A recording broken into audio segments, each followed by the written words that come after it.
E eu estou aqui muito feliz em estar com essas pessoas aqui maravilhosas, mas eu queria primeiro dar uma claquete para a Ana Lu.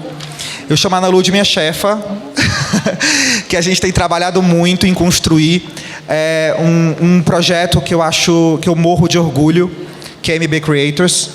E a gente também tem a Cami, que está aqui com a gente.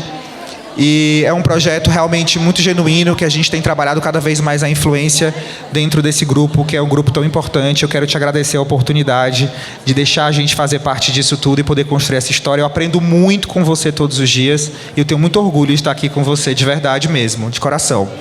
Imagina, prazer é o nosso estar com você aí. E estou aqui com outras duas pessoas que realmente são mulheres muito potentes, né? A Jéssica, ela é gerente de marketing da Bayer, e a Patrícia, CMO da Suzano.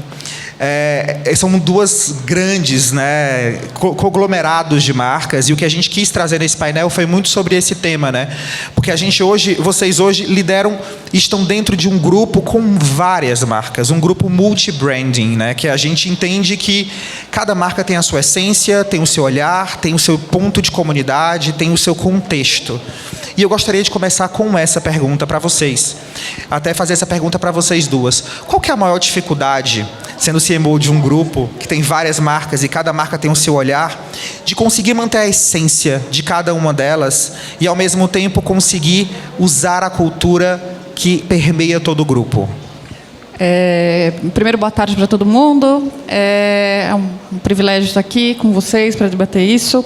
Eu acho que as duas sofrem, talvez, do mesmo desafio. A gente é uma empresa B2B e que também é B2C. Então, que de alguma forma, talvez as pessoas conheçam mais a Suzano, né, ou mais a Bayer, do que linkem com as marcas que a gente vende. Então, até para deixar mais concreto tudo isso, acho que esse é o primeiro desafio. A Suzano é detentora das marcas Neve, Mimo, Max, Scott, Kleenex, Scala, Duramax, tem um monte de marcas de consumo, além das divisões que a gente fala de papel e também de celulose, né? E eu acho que, para responder a tua pergunta, a primeira coisa é que tudo precisa estar conectado com a essência da companhia, né? Antes da essência da marca, da companhia. A Suzano é uma empresa que tem como essência a transformação do cultivo de árvores, através do cultivo de árvores. Então, a essência da celulose. E é uma empresa genuinamente brasileira que está avançando para o mundo. Então, essa é uma preocupação que a gente tem e que isso permeia todas as marcas. Segunda coisa importante é: a gente tem esse hall todo de marcas que tem essência de celulose, mas elas atendem públicos completamente diferentes, personas diferentes, que têm comunidades diferentes. Comunidades completamente diferentes. E aí você entender como funciona as necessidades, as afinidades desse público, principalmente na minha ocasião de consumo, que eu acho que a gente está falando de papel higiênico, né? Não é tão sexy falar de papel higiênico, mas é extremamente precioso, porque a gente já está falando de intimidade. Como é que a gente fala com esse público? A intimidade de quem usa Neve é do mesmo jeito do que a intimidade de quem usa Mimo? Ou quem está oferecendo um alimento para sua família e usa Scala como papel absorvente, usa guardanapo ou grande hotel? Como é que é essa relação?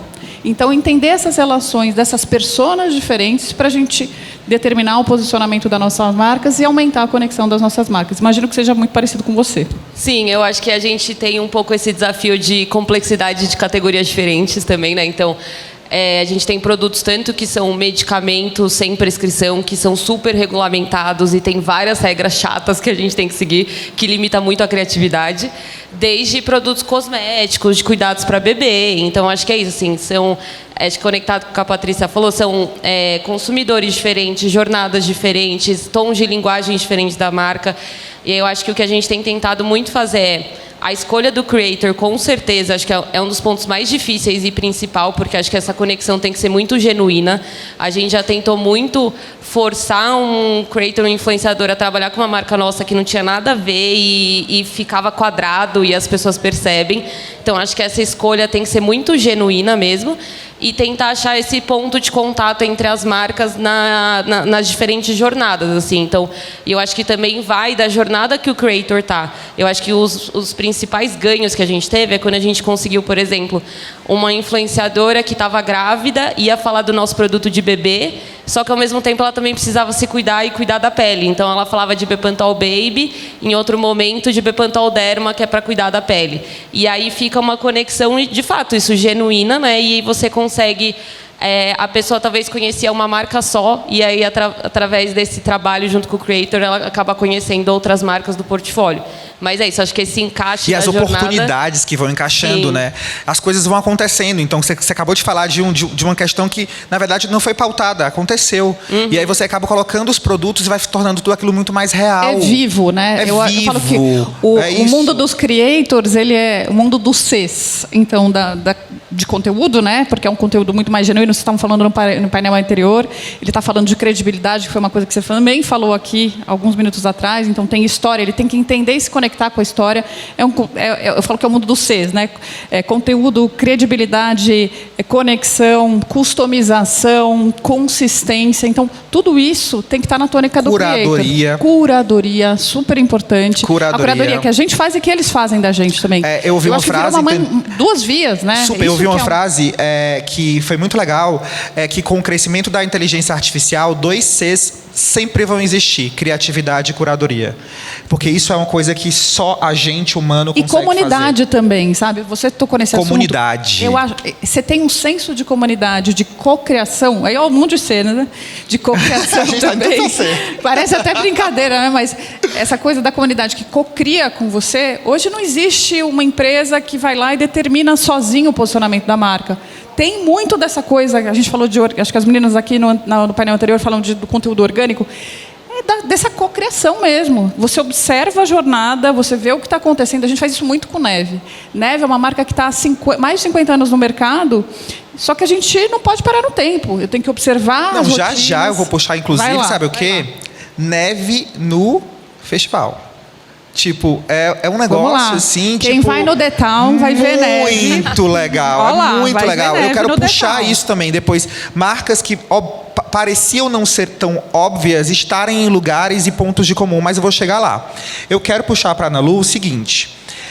Eu me encantei e me apaixonei pela Media Brands, assim como um todo, porque cada vez mais uma empresa que essencialmente tem um olhar de mídia muito forte, ela tem entrado em conversas com influência e entendido esse universo de um jeito muito forte. Eu queria até furar um pouco da pergunta e ouvir de você, assim, qual que é a importância hoje do marketing de influência dentro do grupo e a tua visão sobre ele? Bem, obrigada pela oportunidade, prazer estar aqui. A Media Brands é a maior compradora de mídia do Brasil, tem o negócio central de mídia, ainda que a gente tenha as unidades criativas das quais eu faço parte, mas nos últimos anos a gente tem visto esse movimento de migração do investimento de social, né, o social pago, aquele social que vira dark post, indo para a influência. E indo porque dá resultado. Eu acho que, primeira coisa, é um movimento que não tem volta, porque eu acho que ele dá resultado. E ele dá resultado de um jeito diferente. Porque, tecnicamente, não é mídia. A gente está falando de associar a marca da gente, os valores da gente, o que a gente quer construir, junto com pessoas que têm ali as suas comunidades e que podem ajudar a gente a alavancar a imagem da marca, o negócio, enfim, seja lá qual for o objetivo de negócio do cliente. Então, a gente tem investido fortemente, até em estrutura, como você sabe, em tecnologia, então, de ter melhores ferramentas para a gente tomar, obviamente, decisões melhores, que passam por curadoria, que podem começar por ferramentas que depois finalizam com gente, porque eu não acredito numa tecnologia capaz de fazer recomendações de perfis somente baseada no passado. Porque é isso, os creators estão mudando o tempo todo, né? O que, sei lá, um creator, o Whindersson era há 10 anos, não é o que o cara é hoje. Então, eu acho que essa sensibilidade e esse olhar humano de avaliar o perfil, a história de cada influenciador e conseguir conectar com o momento de cada uma das marcas também é muito importante. E muita gente tem discutido muito a questão de escala, de volume, né? E claro que isso é um caminho que a gente tem encontrado ferramentas e formatos que possa gerar escala, até para poder ter KPIs e dados interessantes, mas ao mesmo tempo tem um lugar muito delicado, que é a questão do disaster check, né? Que é de olhar cada pessoa, de entender a importância, porque hoje em dia vocês que estão assim, totalmente à frente e por trás também das marcas, devem ter uma responsabilidade muito grande nas costas de escolher uma pessoa ou de fazer uma campanha com milhares de pessoas e não ter certeza e segurança que aquelas pessoas estão sendo estritamente bem analisadas e olhadas. Eu acho que é uma super responsabilidade também nesse lugar de escolher, né? Sim, eu acho que uma mais complexidade, acho que adicionada, né, no nosso mercado, acho que é isso. Assim, a Bayer também, como é um grupo, muitas vezes a gente acaba olhando só o lado de consumo. Só que a gente esquece que tem a parte de farmacêutica e a parte de agronegócio, né? Então a gente já teve muitos problemas de não fazer esse background check da pessoa e ela acabar assim, ter super fit com a marca, mas ela já falou mal do agro ou de algum produto farma, que é um mundo bem longe do nosso, mas é isso, ainda está dentro do mesmo grupo, então a gente tem que tomar muito esse cuidado. Ou mesmo situações, eu acho que é isso, creator economy, a gente trabalha há muito tempo, mas está todo mundo aprendendo, né? E erros que a gente já fez no passado, por exemplo, de outras marcas de fecharem alguns patrocínios de método contraceptivo e a pessoa já tinha postado que era super contra, sabe? Então fica assim, ruim para a marca e para a própria pessoa. Então acho que essa parte de curadoria, acho que não só do perfil, mas todo esse background da pessoa é um dos mais importantes e mais difíceis também. E eu acho que, no nosso caso, acho que nasce desde o briefing. Como a gente fala de intimidade, a gente tem que ter muito cuidado, né? Não só como tom, a gente precisa escolher quem vai falar, que tenha, na verdade, um cuidado com quem está escutando também. Então, eu falo que o nosso listening tem que ser 100% do tempo, né? De escutar o que é importante que a gente fale e a gente falar com muito respeito, né, para que a gente não interfira. Eu acho que tem um limite, né? A gente estava até falando aí, em breve vocês vão ver coisas novas de neve, de mimo, etc. Mas é quando a gente se despe, tira as nossas camadas tira as roupas, a gente vai para o banheiro e tal. A gente quer que as camadas do que está ali cuidem da gente. Então, é um momento de altíssima intimidade. E se eu vou entrar no banheiro das pessoas, eu preciso pedir licença. Não sei se vocês sabem, mas o Alfredo nunca entrou nos banheiros das pessoas. Ela chama o Alfredo. Eu nunca tinha reparado. Ele leva na bandeja, mas ele não entra. Assim, ó. Ele vai levar lá o neve na bandeja, mas ele não vai entrar no banheiro, porque a gente tem que ter muito respeito. Isso é premissa básica. E uma coisa que eu acho muito legal, e aí falando um pouco de mimo, a gente que, como MBB Creators, tem trabalhado bastante, é o olhar regional que vocês carregam. Muito. Né? Muito. Esse olhar regional e também uma coisa que eu acho muito, muito bacana, muito difícil de ser executada, mas que graças a Deus está acontecendo de uma forma muito bacana, que é levar influenciador para PDV. Que é fazer esse influenciador viver a gôndola, é fazer esse influenciador ver o produto. Vou te dar dois exemplos, né? A gente está fazendo isso com Mimo e a gente está fazendo isso com Scala. Recentemente a gente lançou as embalagens de São João e a gente está lançando, posso abrir para vocês, em primeiríssima mão, as embalagens do Círio de Nazaré. E foi emocionante, tá? Quando a gente lançou, falou para a equipe de vendas, não, tem uma Nossa Senhora, né? É maravilhoso, eu quase peguei para mim.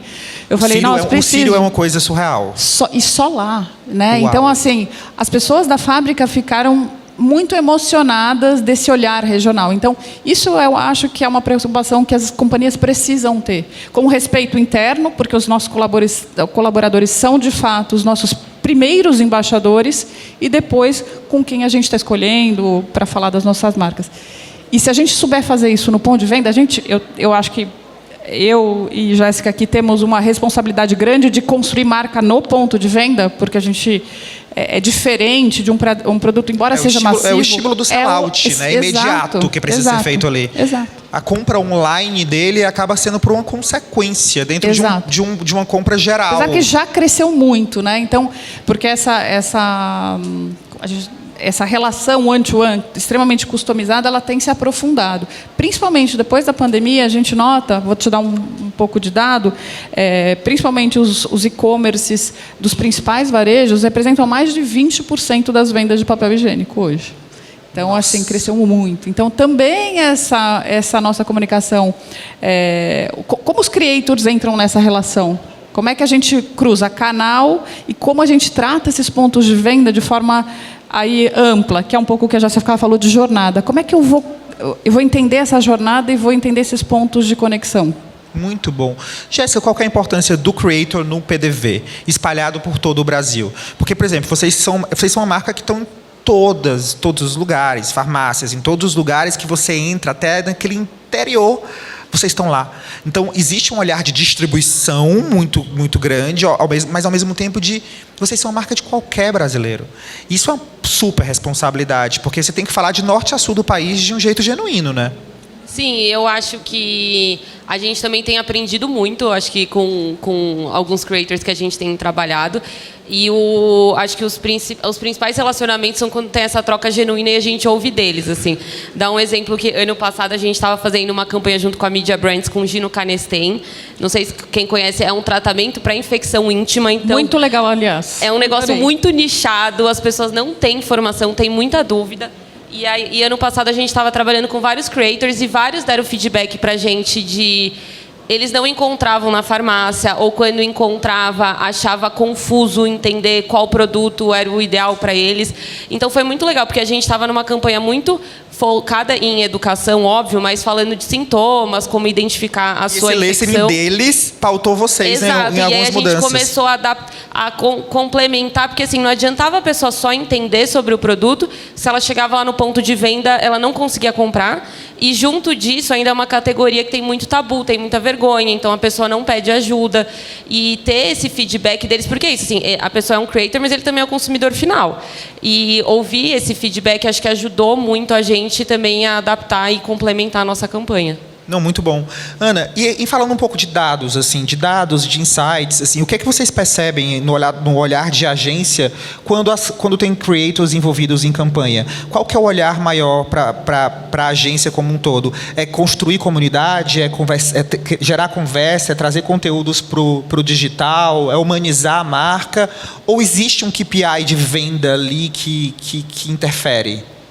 Eu acho que, de forma geral, é tudo isso junto, né? O que eu sinto é que quando a gente já fez muitos testes, né? Mas quando a gente faz uma campanha e eu pego um Keyvisio, adapto e vou para um formato de mídia paga, ou quando eu pego uma campanha com influenciador, adapto no mesmo formato e rodo mídia paga, o tempo de retenção, a quantidade de cliques, o engajamento é sempre maior. Então, assim, obviamente, ter influenciador significa ter mais resultado no final das contas, porque você consegue fazer com que essa campanha seja mais vista. E considerando o mundo que a gente vive, que a atenção é a coisa mais escassa que tem, isso vale ouro. Então, eu acho que aí tem um lugar onde eu acho que influência ela é uma área muito nova, relativamente nova, se você considerar o universo do marketing, que é uma área cinza entre produção, criação e mídia. Porque o creator está criando a voz da sua marca. Então, você tem que ter muita clareza do que sua marca tá querendo, aonde ela quer chegar. O creator também produz. Então, é uma produção diferente. Ela não é necessariamente uma produção convencional, que você abriu câmera, que você fez. Então a sensação que eu tenho é que a gente está amadurecendo esse modelo. Sinto que, de forma geral, as empresas estão amadurecendo junto. A gente ainda tem clientes, assim, que não é o caso aqui da Patrícia, da Suzano e da Bayer, que já tem um nível de maturidade muito alto. A gente tem clientes que não entendem isso ainda, né? Então, muitas vezes, eles esperam também que o creator seja uma via de produção barata e que eu economizo porque eu não produzi. Mas... calma, depende do que você quer construir, né? Então, eu sinto que a gente está vivendo um momento assim, de muita ebulição, que é muito importante a gente discutir essas coisas, né? Se você coloca um creator na sua campanha, qual é o seu objetivo? Qual é o objetivo de negócio que você quer atingir? E eu sinto que essa conversa ainda, de forma geral, é pobre. Assim, eu tenho uma sensação que no mercado... Rasa, né? É uma conversa que não... Geralmente, é legal. A gente tem cliente que responde, é legal. Não, mas pera, legal, tem um monte de coisa que é legal. Mas por que a gente vai usar? O que lá no final, quando a gente for discutir o resultado dessa campanha, a gente vai julgar se foi bom ou não. Uhum. Então, eu acho que ainda tem muito espaço de amadurecimento, porque é isso. Se eu estou contratando um influenciador porque eu quero gerar conversão, eu vou ter que medir conversão. Isso é o bottom line, não importa se o conteúdo... E será que sem impulsionamento de mídia dá para fazer? Né? Então, isso também é importante ser jogado na mesa. Exatamente. Até para poder alimentar uma expectativa real. Ainda tem cliente que acha que o orgânico sozinho consegue ter alcance. Se você quer falar com aquela comunidade específica, talvez vá no orgânico mesmo. Você vai fazer um trabalho diferente. Você vai ter muitas comunidades e você vai cobrir, entendendo que você vai produzir só para aquela comunidade que segue aquele creator. Mas a gente sabe que o algoritmo não vai te favorecer. Então, Ele já é feito para isso, já é né? feito Ele é pra feito isso. para você impulsionar. Então, assim, a gente tem muitas conversas, o tempo todo a gente está aprendendo, o tempo todo o algoritmo muda e a gente precisa estar o tempo todo acompanhando. Mas eu acho que, pelo menos do meu ponto de vista de estratégia, as premissas são as mesmas. A premissa de você saber o que a sua marca é, ter uma persona clara, ter uma voz de marca, ter territórios. E aí, o creator, para mim, ele é um parceiro que pluga com você para te ajudar a criar esse conteúdo que seja mais nativo e mais interessante. Mudou a para aquelas velocidade, pessoas. talvez Isso. a troca mudou, mas assim, a preocupação com a afinidade é sempre a mesma. Eu ia te E essa perguntar isso, constância. Paty, porque assim, o mercado de influência, ele é novo, mas já mudou muito. Com certeza. O que é que, na tua opinião, que te chama mais atenção, que já mudou? É do que engraçado. era, que funcionava e do que não funciona mais? Eu acho que a gente teve um boom, como a gente teve, as meninas brincaram, né, a gente teve um despertar, todo mundo queria ser criativo, eu acho que a gente está peneirando. Agora a gente está no momento a gente semeou muito e agora a gente está peneirando para ver, puxa, quem tem consistência, quem de fato está falando, tem um walk the talk que a gente fala, que tem uma história que representa ou que se conecta verdadeiramente com essa marca, que é o que a Ana Lu está falando, o desafio estratégico que a gente tem de construção de marca e objetivo de negócio vai ser sempre o mesmo, né? A gente, dentro do Creator Economy, a gente tem uma nova forma de agir. Dentro desse boom, acho que a gente experimentou muita coisa. E hoje a gente, como companhia, está peneirando. Então, quem tem mais afinidade, quem tem mais consistência, quem tem mais... talvez um tom de voz mais adequado, quem constrói mais, e daí depende da etapa que eu estou no funil, se eu quero mais awareness, mais conversão, mais consideração, eu vou fazendo essa seleção. E você? Não, eu ia falar, acho que até alinhado com o que a Ana Lu falou, acho que no passado a gente olhava muito o número de seguidores e alcance, e isso mudou já drasticamente. Hoje não é... Obviamente que ainda é um dos KPIs que a gente olha, mas acho que isso de afinidade faz muita diferença, porque é isso, você vê muitas pessoas que têm muitos seguidores e não entregam, não tem o resultado que a marca precisa. E acho que hoje, para a gente, vale muito isso, o potencial criativo da pessoa, o potencial dela de produzir. E algo que a gente sofria muito no passado, quando a gente tentava fazer alguma ação de multi-branding, é que ainda tinha... A maioria dos influenciadores era voltado para skincare, para maquiagem. Quando a gente tentava fugir um pouco... Acho que para outras categorias, para outros nichos, a gente sofria um pouco. Isso eu vejo que está muito mais fácil, a gente consegue, de fato, criar mais, mas, obviamente, do lado de marca, a gente ainda sofre muito e a gente sempre pede para a agência nos ajudar, porque a gente ainda tem guides globais muito travados do passado. Então, que você tem que colocar a marca nos primeiros 5 segundos, que precisa estar o logo aparecendo, que precisa ter Porque a gente sabe que isso deixa a cara de publi e não performa como um conteúdo mais nativo. Exato, e eu acho que tentar encontrar esse equilíbrio, que é a nossa dificuldade, mas que é o gancho, que é onde você faz o conteúdo melhor para os dois lados, né? Porque é uma briga eterna que a gente tem internamente. Acho que é isso, assim, conseguir fugir desses guides antigos, mas dar liberdade criativa para o creator ao mesmo tempo que você mantém a consistência da sua marca. Eu acho que é a dualidade, né? Do alcance e afinidade. Como é que você vai equilibrar? O balanço disso. Disso. O balanço disso eu acho que é fundamental. Até porque, como eu estava falando, mesmo que a gente não queira travar o creator ou falar, dizer o que ele vai ter que falar, a gente também tem que ter bom senso que a marca não vai provar qualquer coisa. Né? E aí existe uma discussão que é muito polêmica em relação a isso, que é, não, vamos deixar os creators criarem. Claro, eu acredito isso piamente, é o que eu mais falo, o que eu mais acredito, mas a marca não vai aprovar. E é o que eu mais discuto sobre isso. Gente, a gente tem que entender que existe um outro lado que tem suas premissas muito claras do que pode, do que não pode. Não é só sobre um craft especificamente, mas existem coisas culturais, né, que já são, principalmente como, por exemplo, marca global, tem um guide muito fechado. E é isso que é importante entender, né, esse balanço, esse equilíbrio, que eu acho que é fundamental. Ana, eu ia te perguntar sobre essa construção de uma campanha onde o creator entra. Né, a gente já fez várias juntas e a gente vê que vocês trazem um olhar já muito decidido, definido, né, porque já foi pensado com a marca. E é um olhar que tem uma preocupação muito forte com esse olhar nativo, com esse olhar que realmente tem uma construção bem definida e genuína. Como que funciona esse processo interno de vocês? Assim, em que momento, dentro de uma campanha, entra para se falar de marketing de influência? Bem, assim, de forma geral, a gente recebe o briefing, o time de conteúdo já está junto, né? Então, o processo é junto o tempo todo. O time criativo, naturalmente, pensa conteúdo também, porque hoje não dá para dissociar essas coisas, né? Você sabe que muitas vezes uma campanha ela precisa muito mais de um trabalho de influência forte do que necessariamente de um filme. Então, acho que a gente tem até exemplos, né, Paty? Desafio diário, né? Desafio diário. Então, assim, o time de conteúdo está junto no processo o tempo todo. Em algum momento, depois que a ideia criativa é validada, no sentido ou com o cliente ou com o diretor criativo, aí existe um trabalho que vai correndo em paralelo, que aí é o conteúdo dar um mergulho e aí definir com clareza, né, quais são os perfis, como a gente vai atuar com esses perfis, como que a gente vai ativá-los ao longo do ano, a quantidade de conteúdos, os formatos, que aí é um tático de conteúdo, eu diria, mas, idealmente, a gente trabalha com conteúdo plugado na criação o tempo todo, né?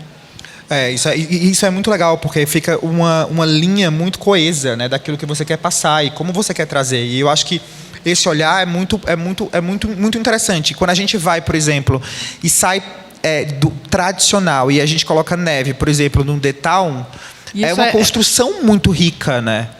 Muda perspectiva, né? Então, a gente tem discutido muito com a Lô e com todos os nossos parceiros, né? Onde a gente cria diferenciação dessa marca, né? É uma marca que vem numa crescente, acho que fez a primeira campanha com influenciadores no último ano, em 2024, começou numa crescente, mudou o nível de engajamento, rejuvenesce, e aí a gente olha e fala, olha, é uma marca que tem 50 anos, mas parece que foi ontem, então como é que a gente continua sendo atual, né? E continua mantendo essa liderança, sendo top of mind de mercado?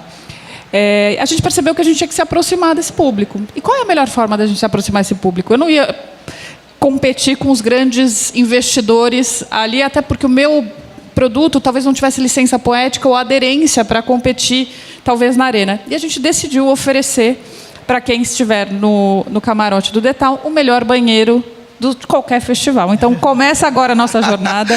No próximo The Town, a gente vai ter banheiros neve. Então, a gente espera que a gente esteja oferecendo para vocês um banheiro à altura do festival. Banheiro sem perrengue. É um banheiro super lindo. E a gente também está com novidade de produto, que vocês vão ter aí o nosso lançamento Neve on the Go, que é um neve de bolso. Então, eu acho que a gente está numa jornada de acompanhar... A gente está na jornada de acompanhar a jornada e procurar conexões legítimas, né? Então, assim, onde eu vou ser relevante? Onde eu tenho legitimidade? No banheiro. Então, eu vou ocupar o espaço do banheiro. Então, a gente tem se preocupado cada vez mais com essa conexão. Da mesma forma, a gente faz isso com Mimo, regionalmente, com Scala, com outras marcas também.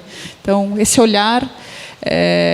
eu falo, o diabo mora nos detalhes, talvez as oportunidades morem nos detalhes. Boa, muito boa essa frase. Eu queria te perguntar as tendências, na tua opinião, emergentes em relação... na relação entre multibranding e a creator economy. No teu ponto de vista, assim, o que é que as marcas precisam estar atentas para continuar gerando valor, inovando?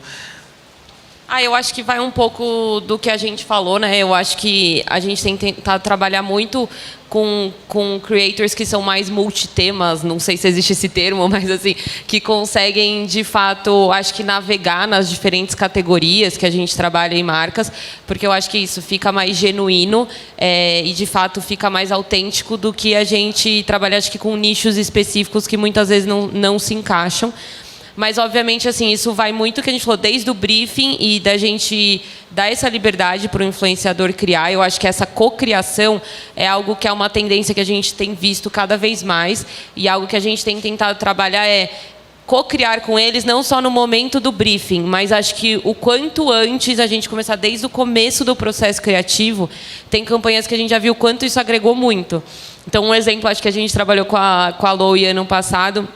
A gente tinha uma campanha no TikTok que era uma escola sobre saúde íntima. Era um negócio bem técnico e o nosso desafio era como engajar com o público mais jovem também. Acho que como toda empresa tradicional tem esse desafio.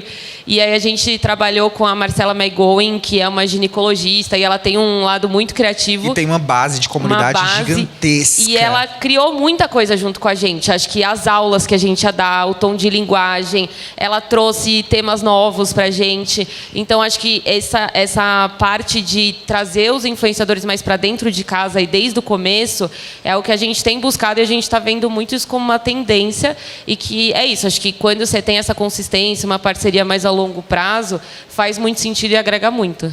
E é uma você, complementariedade de perspectivas, né? Quando ela fala que a médica ajudou a co-construir, com certeza, por mais que você tenha todo o conteúdo médico, tenha até um médico dentro do... Eu já trabalhei na indústria farmacêutica, sei bem como é que funciona. É interessante escutar de fora também e co-criar. Isso acho que dá uma outra cara para a campanha, sabe? Dá outra sensação. Acho que tem uma verdade, né, do dia a dia que o médico está atendendo o paciente. Cocriação é, sem dúvida, uma palavra muito forte, né? Ainda mais quando a gente fala de uma agência que está ali sempre pulsando criatividade, buscando esse lugar, ouvir e fazer processos de cocriação, na tua opinião, também é relevante, Ana? Sim, sim. Eu acho que a gente tem até um exemplo muito legal, né, de Close-Up, que é um cliente da casa também, que a gente contratou uma creator para produzir o conteúdo de Always On, né, e o resultado assim, é absolutamente diferente, esteticamente, obviamente seguindo os guides da marca, mas assim é um jeito que a gente não conseguiria fazer, porque a gente é agência. Não, esse case... A nossa linguagem é de agência, né? Então eu acho que esse case é um case maravilhoso, assim, porque mostra e o engajamento, todos os KPIs, tudo que a gente mede foi absurdamente melhor do que qualquer post que a gente tenha feito até então. Então eu acho que cocriar é um caminho que não tem nem como discutir mais. Agora, sim, temos desafios. A gente tem um cliente que precisa estar a fim de fazer isso. A gente tem também os policies das empresas. E a gente sabe que tem policies. Tem empresa que a gente não pode fazer um vídeo que não tem o logo no primeiro... E às vezes tem as regras das próprias plataformas, né? Que acabam barrando nossos conteúdos também. Acontece também, né? Acho que no caso, né, aqui nos dois casos, mas eu acho que no Bayer, que a gente tem alguns produtos para saúde íntima, tem coisas que a gente não pode falar, porque...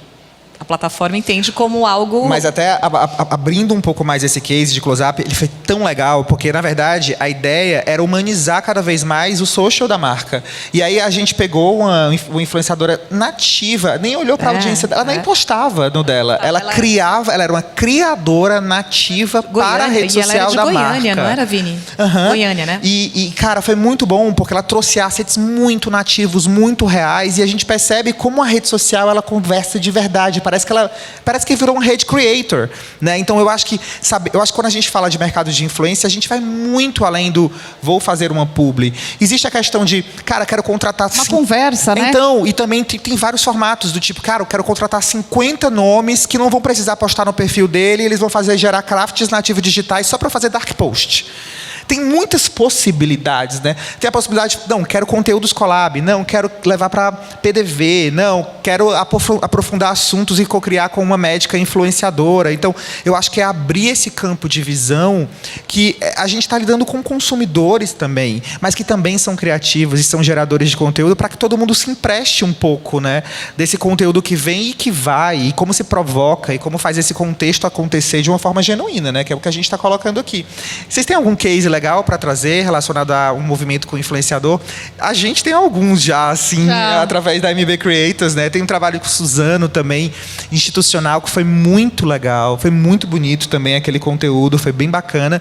E Neve vem com muita coisa agora também, né? Neve vem com muita coisa. Eu acho que Neve já está construindo, né? Quando a gente fala de folha quádrupla, né? Ao longo desses últimos meses aí, quando a gente lançou... como é que você constrói a percepção de camadas, né? Então, como é que você... Neve vem há 50 anos falando de autocuidado, vem falando de maciez, mas quer ampliar essa percepção. E os nossos creators estão trazendo isso e tangibilizam. Até, assim, coisas muito simples. Onde eles estão sentados? Estão em cima da cama, como eles pegam, como eles tocam, como eles traduzem tudo isso. Isso tem feito toda a diferença para a gente. E eu queria perguntar para ti sobre esse olhar e esse cuidado com produtos que são mais da área de saúde, né? Existem várias premissas e, ao mesmo tempo, acho legal a gente abordar aqui que é muito importante a questão ética mesmo, que vocês têm um cuidado extremo, né? Quando você vai trabalhar na área de saúde e de que forma você vai abordar cada tema. Como que vocês constroem essa reputação do tipo, esse creator eu posso trazer para uma curadoria e esse não funciona? Qual que é o critério de escolha de curadoria mais forte para vocês? Eu acho que tem um papel da agência muito forte, né, de nos ajudar nessa curadoria. mas acho que a gente vê muito isso. Acho que o tom de linguagem, o que a pessoa fala, as outras publis que a pessoa acabou fazendo, né? Vendo se ela de fato respeitou essas regras. Mas é isso, assim, é delicado, mas a gente está aprendendo muito que dá para você ser criativo mesmo nessas categorias mais chatas.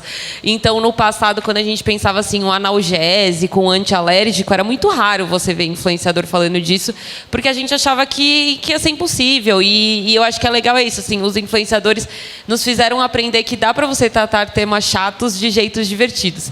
Então, a gente tem tentado muito trazer essas pessoas que têm uma credencial. Eu acho que as pessoas acreditam no que ela fala, sabem que é verdadeiro. Ela usa de verdade? Exato. Porque isso já acho que é meio caminho andado. Você acha que fala, eu cara, também que acho, não dá match ali. E eu acho que tem uns não é que você verdade. vê que a pessoa acaba fazendo qualquer publi. E aí você vê que não é verdadeiro, né? E eu acho que é isso, assim, é um pouco da credencial da pessoa. E já teve influenciador que falou, eu não quero trabalhar com a sua marca, não tem interesse.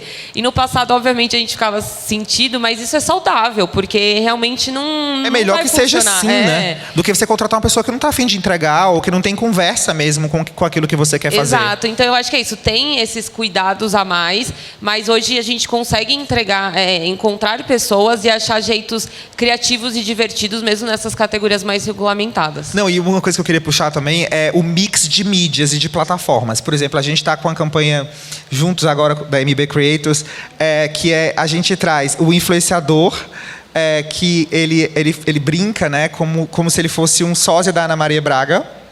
E aí ele está consumindo um produto, é muito legal esse, né, Cami? E ele está consumindo um produto, ele é sósia dela, está consumindo Redoxon, e aí ele vai para a TV, e ela chama ele na TV, e, cara, essa brincadeira do on, do off, da TV, esse mix, né? Essa é a vida muito real, né? rico, É quase uma reprodução da vida real. Super, e aí ela conversa com ele pelo conteúdo que ele, como creator, gerou, e tá na TV aberta, e depois vai gerar uma conversa. Eu acho que essa brincadeira, eu acho que quando você começa a colocar que nada é excludente, que você consegue mixar um pouco de tudo, desde um festival off, até um ida de um influenciador no PDV, até um conteúdo criativo, e essa brincadeira do on, do off, do out of home com a influência, tudo isso é muito convergente, né? Eu acho que a Jéssica falou uma coisa, né, dessa coisa do engessamento que eu acho que a gente tinha.